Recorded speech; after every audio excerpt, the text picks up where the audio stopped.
Greetings, guys. Welcome back to my channel. My name is Monette, and this is my channel, Evolve with Monette. For those of you that are new here, I'm a professional intuitive empath, and we're going to jump right into it.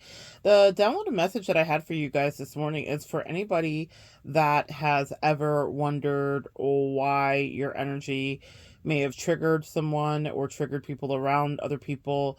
This is something I've definitely dealt with. It's something I counsel, and it came up as a theme. We're in retrograde and eclipse season and all that stuff happening. So all of these like past things are being dredged up. I've been doing a lot of personal excavation as well to identify ways to better, be healthy and all the rest of it, energetically, spiritually, physically. But here's the thing that you need to know about this is that some of you guys have triggers about being in new partnerships, connections, friendships because of past narcissistic abuse, right? So this is specifically for my empaths and my intuitives who have ever dealt with any kind of abusive situation. Even maybe if you've not dealt with a narcissist, you've dealt with a toxic ex, whatever the case may be, and you think, God, am I safe? Is it safe for me to love? Is it safe for me to go back out into the world? And what you need to understand is that you have the ultimate divine protection. Whatever you believe in, whatever higher source power you believe in, it is absolutely something that is watching over you and making sure that even people that come in that want to be in your energy, that like you, that can feel like they could yield something from your energy, they could extract something, whether they're being vampiric or not. Maybe they're not just being vampiric, but as light workers, you will attract people. Your light is attractive, so it will attract people that need healing, that need energy. And sometimes it will be absolutely benign and easy, and you'll feel uplifted. And sometimes people really insist on that, and it won't feel so good.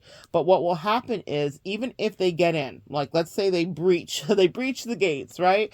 And they get in, what will happen is their demons, whatever they may be, because we all battle our own issues and demons, right?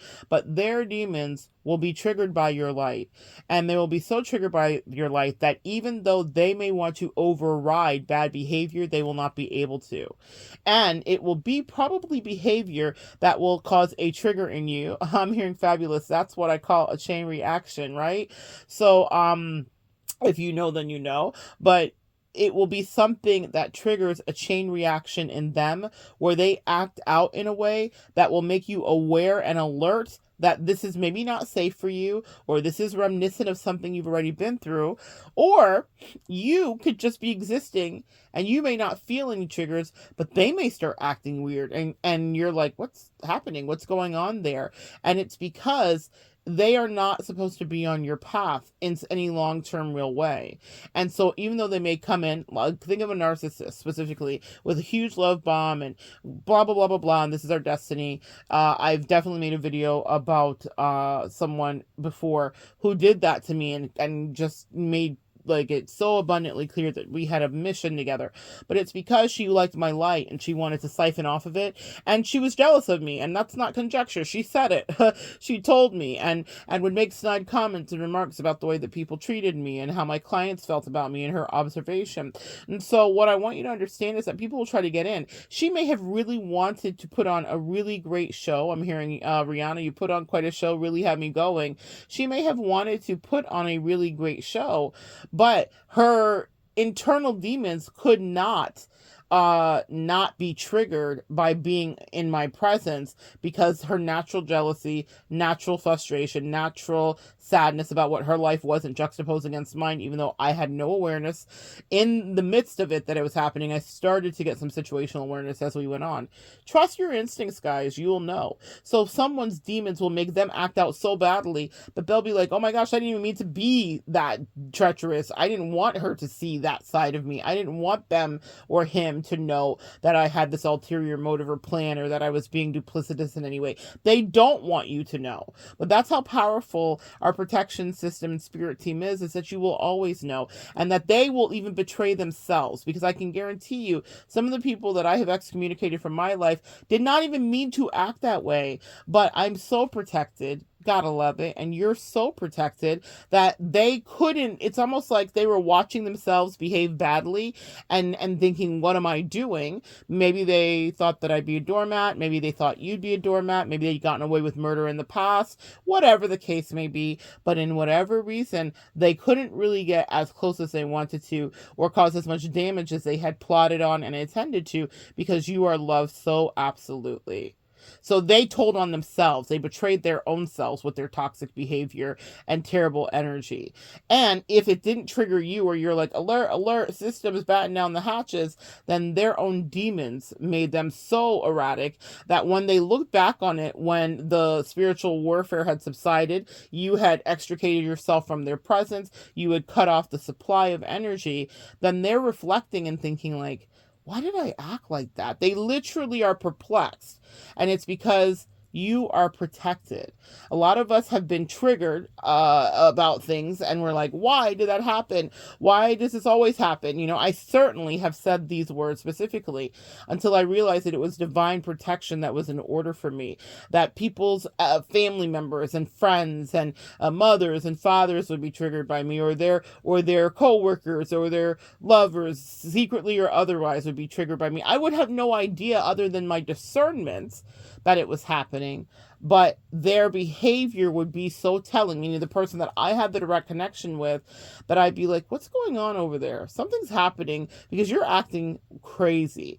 And a lot of you guys have had that happen, and then you're like, I don't know if I can trust to ever let anybody close to me, because what if they get me again? No one can get you ever again. Once you go through that spiritual warfare, you will pay attention to all of those things, whether you're triggered or whether they're behaving badly, because your light triggers their demons. But you will notice, and you will start to back away from them, and you can trust that you are smart.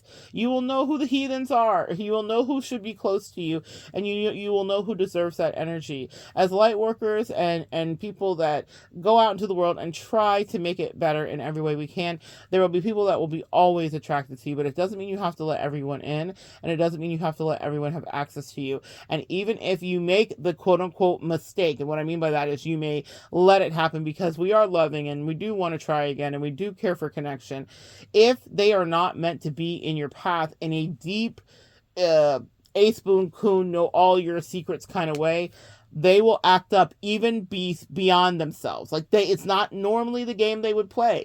Normally they're in control. Normally they're able to manipulate. Normally they're able to pull the wool over someone's eyes. But their own souls, their own demons will betray them because you are of the light.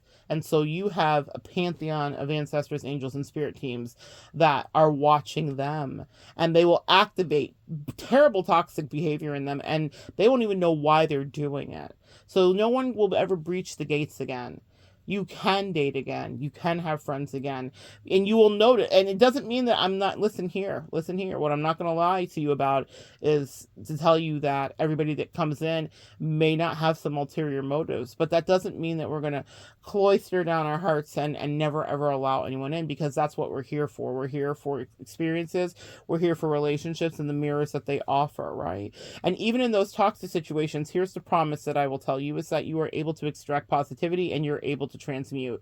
Even in those toxic situations, after I had my big spiritual warfare, and the person that came in that I made the video about, that was like, we have this whole destiny together and whatever, and they were really toxic and they really didn't like me and they were jealous of me and weird stuff that I identified, pretty quickly. That's another thing. We're pretty quick on the uptake after having been through the trenches a couple of times, yes?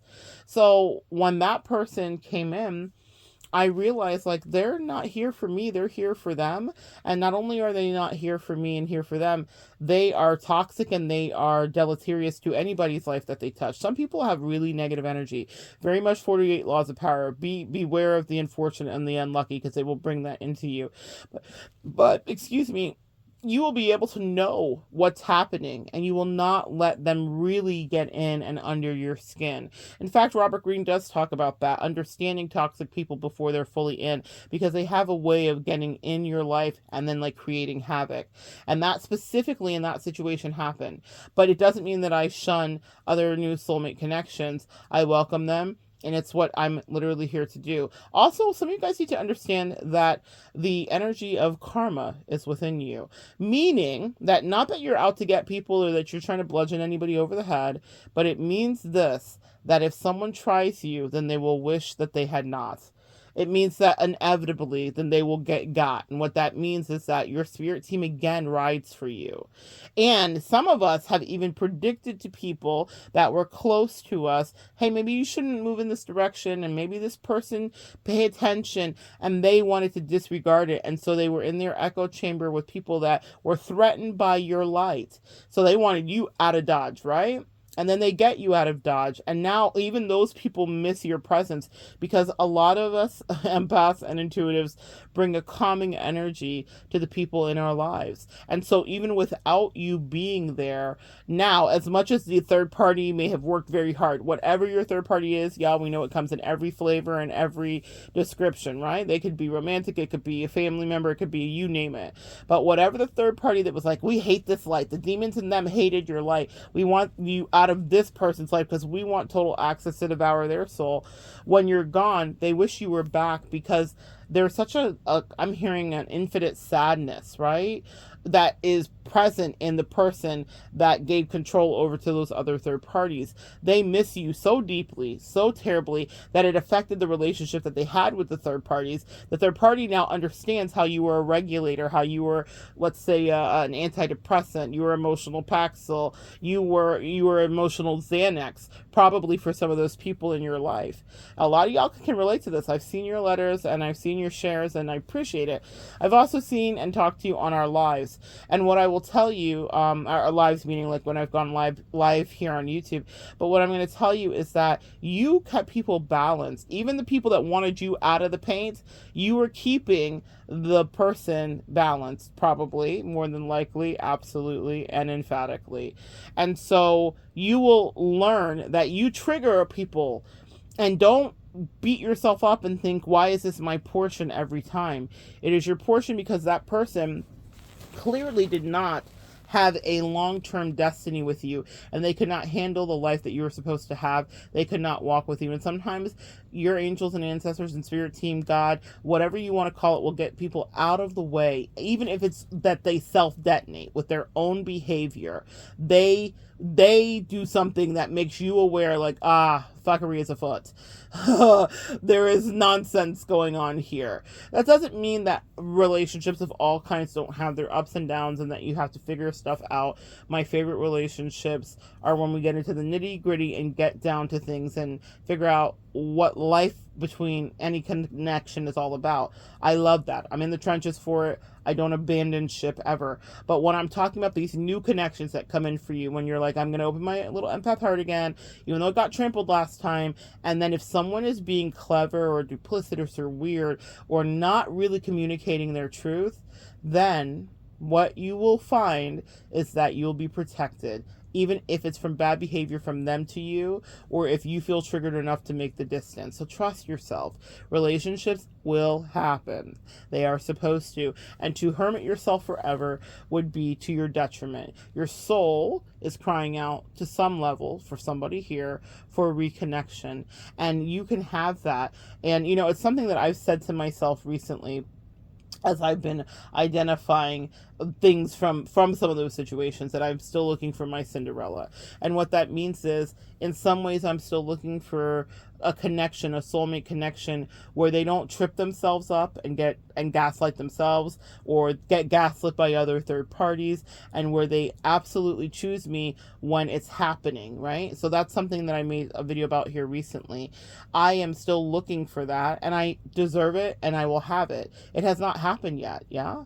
It has not happened that there hasn't been something that's not been a little bit hinky in most of the connections. But those were lessons there to teach me about choosing myself for sure, but also knowing that the impossible, if it feels that way, is quite possible. And when it happens, I will share it with you when Cinderella arrives, meaning a situation that's the right fit. You have situations that are the right fit for you. Connections, friendships, loverships, whatever they may be. But if someone self-detonates or they lean into superficiality, or they get triggered, or they're just not satisfied, or it's not enough for them, then trust that. That's protection for both of you, really. They need to be wherever they need to be, and you need to be on your path doing whatever you need to do. But it's okay to let new people in because you have discernment, and you will never be fooled, tricked, or bamboozled ever, ever, ever again. Let me hold space for you there. You will know. And so even if you persist in a connection, you will know how to manage it so that you can grow and flourish in it, or how to compartmentalize some things so that you can be safe in it. That is something that I have had to learn in the last several years, is that everyone doesn't deserve absolute anything. I had been very, what's the word, fatalistic. Because of a narcissistic abuse, it will lead you to that. You'll be very all or nothing. And because I have the belief in a Cinderella, and what I mean by that is an energy that literally doesn't have to go through the paces and second guess the connection and let anybody else second guess it. Because in the situation of my deeper spiritual warfare, the thing that really perplexed me and vexed me the most in that situation is that the person that was able to sow seeds of doubt in a 20-year friendship was someone that was new, was someone that had just got there, was someone that didn't know me. And the person that I thought I knew and had built solid connections and roots with discarded narcissistic behavior, but treated badly, listened to, and allowed themselves to be influenced. But do you see how that was a setup? That was a setup, actually, by my ancestors and angels. They said, if this person could be so easily swayed when you've given them solid connection, energy, and friendship for years and days and nights and eons and decades, then they were not your friend. Now, do I know that they had remorse when they got out of their stupors and when those other roach friends scattered and dispersed as they do when the light comes on? Of course.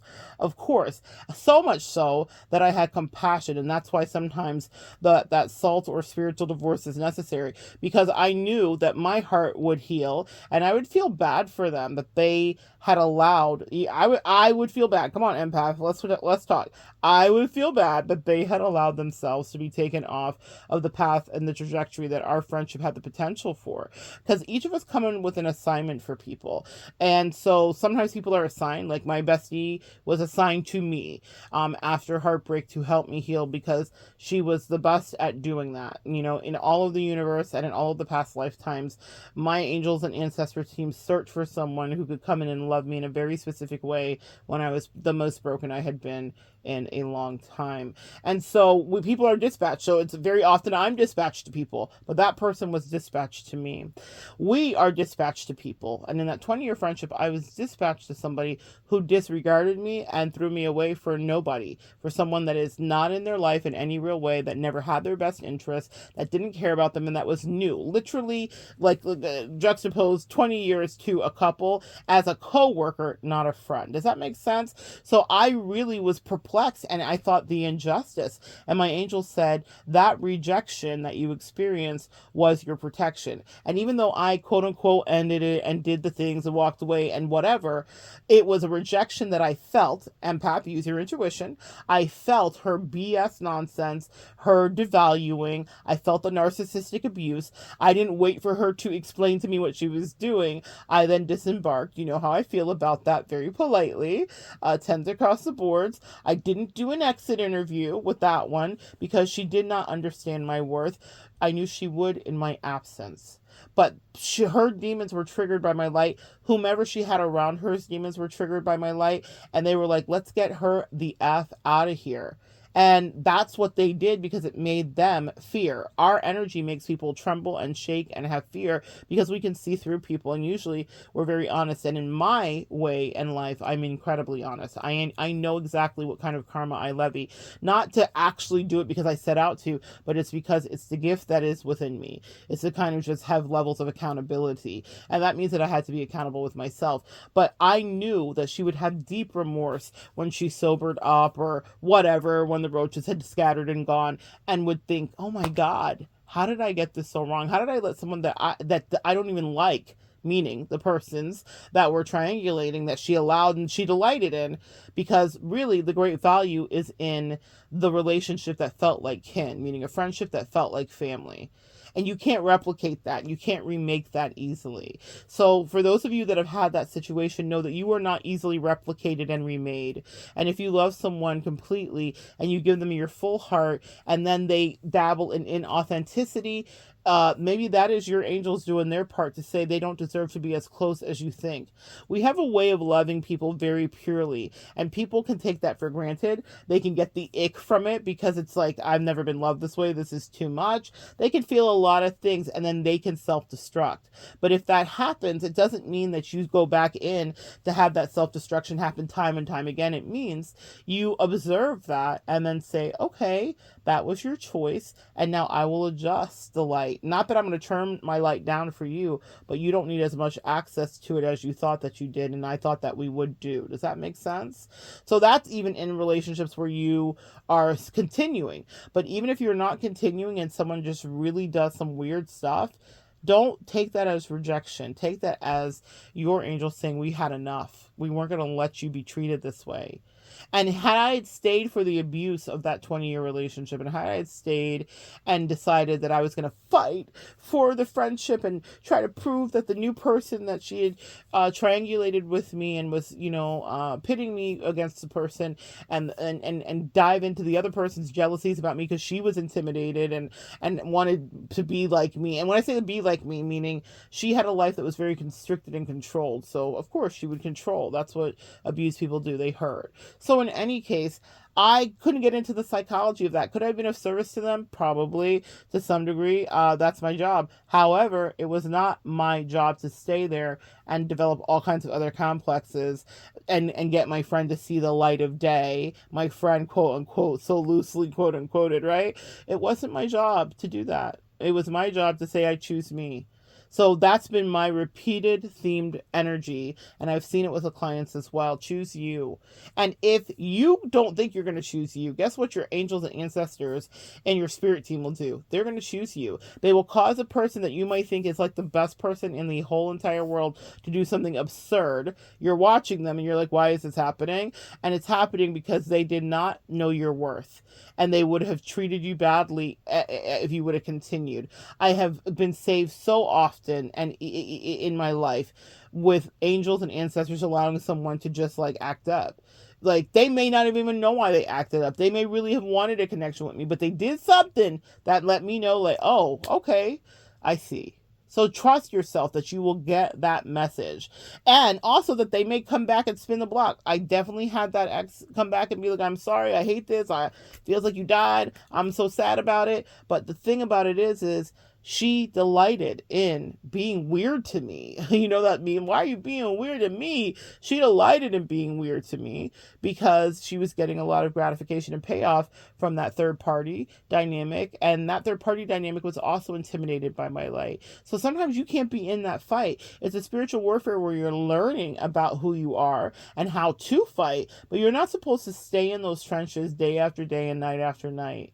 The best thing I did for myself and actually for her was walk away, because I am karma for her. She needed to understand that people will not in your bullshit playground play. I'm not going to stay here forever. I'm not going to deal with this, and you will never treat me this way. And also, if she got away with murder with everybody for her whole life, it was not a murder she was going to get away with me. Absolutely not. But it wasn't just because I was so strong. It's because my spirits, team, my angels, my ancestors said, absolutely not. This is wrong. So trust that you will get that message. Whether they self-destruct or third parties, I'll make them, quote unquote, and no one makes you do anything. And also, do you want a friend that's that weak? That was also an incredible turn off to me. But if a third party can make them self-destruct, if they can be influenced by someone who could never understand the magnitude of what your spiritual mission would have been together, then check out and understand that you were spared. You were spared, you were loved, you were prepared for the next soulmate entry to come in. You were prepared for real connection and authenticity with someone who is not immature, etc., etc. So you will know when new people come in, if they are not supposed to stick and stay, they will show you pretty close to right away, and you won't be able to unsee it. Even if you want to, y'all. I always tell you all the time, my heart breaks all the time because there are so many times where I just want to skip through the fields and be absolutely happy. But sometimes you can't unsee something, no matter how compatible you may be with a person or what the potential is. If someone is triggered enough to allow their demons to be triggered by your light and they start behaving badly, then that is now no longer a path that you guys can be going down together happily. You will have to have some self-protective measures, and you will also have to realize that distance may be your portion so that you can protect yourself. Because someone that does that will find other ways to do that, or other confirmation bias, right? Be very careful. You are safe to allow people in, but pay so much attention to how any relationship begins or how anybody starts to behave, if they may feel the weight of whatever the connection is may be too much for them. I talk about this often. With soulmates, we have contracts and we can sign up to do it. And it won't always be easy. No relationship is easy. The best ones, again, are the ones you work for. And when I say work for it, not in the trenches, do a bead, be forever. I'm talking about, can you have an honest conversation as adults? Can you still hug it out? Can you still love each other? Can you still respect each other, even if you disagree? Those are the friendships that I cherish, actually. I adore. But there will be people that come in your life that have the opportunity to sign the soulmate contract with you. And sometimes they may look it over and be like, oh my God, I don't think I can commit to Thursdays and Fridays. And girl, I got to take my grandma to the bingo and whatever. Like, I'm just hypothetically speaking. Sometimes people will not want to sign that with you. They may want to make some amendments. They may want it to suit just them. But here's what I've learned so deeply with all of my health issues, and that are autoimmune things that are direct spin-offs of me not choosing myself, loving myself, or speaking up for myself in various times in my life. What works for you? People would always like to have you on their terms, but what works for you? And if you can negotiate what works for you and then still keep the relationship, all more power to you. But if someone reads that soulmate contract and they only want to be selfish about it, then you can void the contract and someone else gets set in. A lot of us get very attached to the person that we've been given. And I, too, wanted to be that as well. My codependent self, hello, my name is Winette, I'm a recovering codependent. My codependent self always wanted the relationships with longevity. And for 20 years, I stayed in a relationship with someone who absolutely didn't deserve me. And if she could rub 2 sober days together, she would say as much. She would say as much. Excuse me. Oh, because it's the truth. So what I will tell you guys is this: don't hang on to people just because they are the people from your youth. Yeah, that was a big, powerful lesson to me. I always talk about Scorpio in the 8th house. It made it so that I'm almost a savage regarding like cutting people off now. I didn't even think I'd ever say those words. I didn't think I would be that, but I'm so discerning when something is going awry, right? But there are some relationships in your life that are worth salvaging. I have one very specifically that's worth every bit of effort and energy I would put into it to salvage it, because we have had a long-term friendship and I cherish it. So no matter what hiccups could ever come up, it doesn't mean anything. I'm in. If it's up and what does Cardi say? It's up and it's stuck. If it's up, then it's stuck. I'm in. I'm because that person does their work, and that person is loving, and that person is coming to the table, and that person is mature, and that person communicates, and all the rest of it. Yeah, that's what you're looking for as you move forward in your connections, is someone not that's perfect, but that is willing to do the work with you. I only have one in all of the friendships I've ever had, in all of those connections. There's one person that stands true that I can say I can weather any life storm with, because they would do the same for me, and they are in the trenches with me energetically. I've had lots of soulmates that pop around and flit up and down and all that stuff. But soulmate contracts get voided very quickly for me if I notice that anybody's on any level of, like I said, duplicity or effery. And what I mean by that is the way that I might need someone to love and support me may not be what they're comfortable with, or vice versa, right? So that's how we would void a soulmate contract. It's okay for us not to agree, but it doesn't mean that you do not have that soulmate contract and that eye to eye at some point you didn't see. Because in order for you to look at someone and say, we have this connection and whatever, you were seeing eye to eye. Now, if they do not mean you well, or if there would be some weird things that would crop up, pay attention to how the self detonation will happen, or pay attention to how your light will trigger their demons, or they may not be satisfied. They may be like, I asked for a different thing on this soulmate contract. Jeeves, bring me another contract. And that's okay. And a lot of us take that. We're like, oh my God, I feel rejected. It's terrible. It's horrible. Yes, to some degree, but it's protection. Ultimately, you get it? It's protection. So that you can bump into the next soulmate that's going to not be questioning the terms and conditions on that contract that you guys reincarnated, found each other in this life. It's a lot that goes into it. People take it really like, I understand exactly what it is. So if someone is like, I don't want to do all this, or I don't like this, or whatever, they don't have to. But then, like, make room, because there is someone that will do exactly what you want to do, or will love you in exactly the way that you need to be loved. Cinderella exists, yeah? Right? So whatever your Cinderella or Cinderfella is, you can manifest a connection that actually fits, that just fits. That there isn't all of that machinations, and someone isn't self-destructing, self-detonating, and sabotaging, and that they're not triggered by your light. They encourage you. They want to see you grow.